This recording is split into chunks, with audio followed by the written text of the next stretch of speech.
అనుదినమన్న శ్రోతలకు మన ప్రభువును రక్షకుడై ఉన్న యేసుక్రీస్తు యొక్క సరిసాటి లేని మహా గొప్ప పరిశుద్ధమైన నామమునందు శుభములు. నేడు 2024 సంవత్సరము మే మాసము 15వ తారీఖు బుధవారం నాటి ధ్యానాంశము ఫలమును విత్తనమును.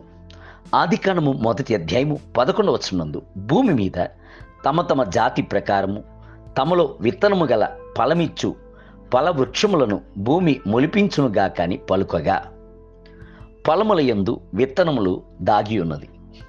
ప్రతి ఒక్క విత్తనమునందును జీవము ఉన్నది.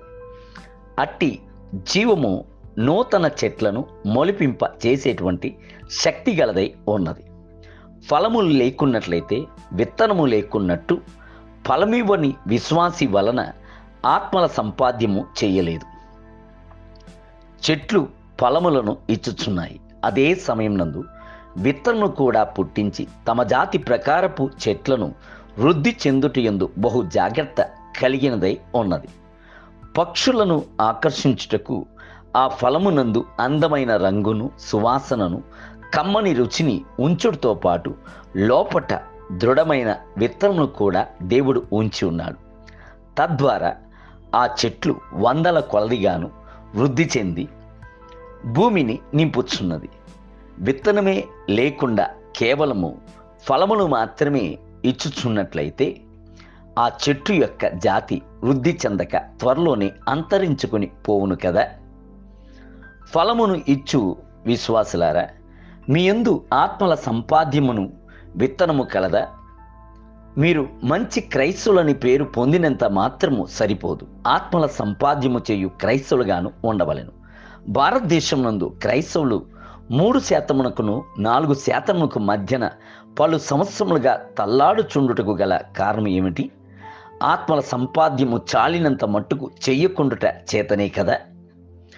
మరలా అట్టి ఫలములను విత్తనములను ఆలోచించి చూడుడి. ఒక చిన్న విత్తనం నందు పెద్ద మహావృక్షం యొక్క గుణాతిశయములు ఇమిడి ఉన్నది.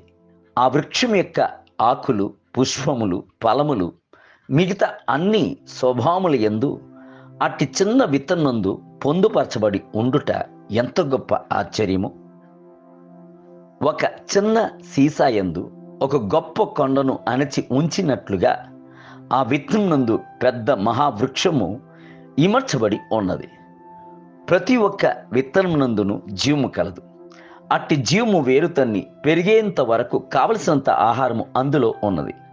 లోపల ఉన్న లేత చిగురు కాపాడబడినట్లు ఆ విత్తనము చుట్టూత గట్టిదైన ఒక పెంకు కనబడుచున్నది. ప్రభు ఎంతటి జ్ఞానముతో దాన్ని సృష్టించున్నాడు. పరలోక రాజ్యము ఒకడు తీసుకుని తన పొలములో విత్తిన ఆవగింజను పోలి ఉన్నది. అది విత్తనం అన్నిటిలో చిన్నదే గాని పెరిగినప్పుడు కూర మొక్కలన్నిటిలో పెద్దదే. ఆకాశ పక్షులు వచ్చి దాని కొమ్మల యందు నివసించున్నంత చెట్టగును. మత్తయి సువార్త 13వ అధ్యాయము 31 మరియు 32 వచనం.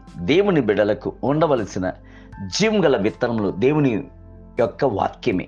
లూకా సువార్త 8వ అధ్యాయం 11వ వచనం.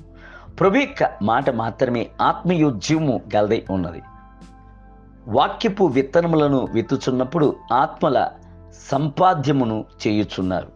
నూతన జీవముతో క్రీస్తు వారి యొక్క జీవితం నందు మొలకెత్తి లేచుచున్నాడు. దేవుని బిడ్డలారా, మీ యొక్క జీవితం నందును పరిచర్యందును దేవుని యొక్క వాక్యములను విత్తుదురుగాక.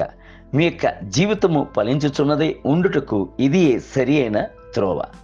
నేటి ధ్యానమునకై మరికొన్ని మంచి నేలను పడెను. అవి మొలిచి నూరంతులుగా ఫలించెననెను. ఆ మాటలు పలుకుచు వినుటకు చెవులు గలవాడు వినుగాక అని బిగ్గరగా చెప్పాను. లూకా సువార్త 8వ అధ్యాయము 8వ వచనం. నేటి వేద పఠనము ఉదయము 2వ రాజుల గ్రంథము 22 మరియు 23 అధ్యాయములు, సాయంత్రము యోహాను సువార్త 4వ అధ్యాయం 31 మొదలుకొని 54 వచనములు.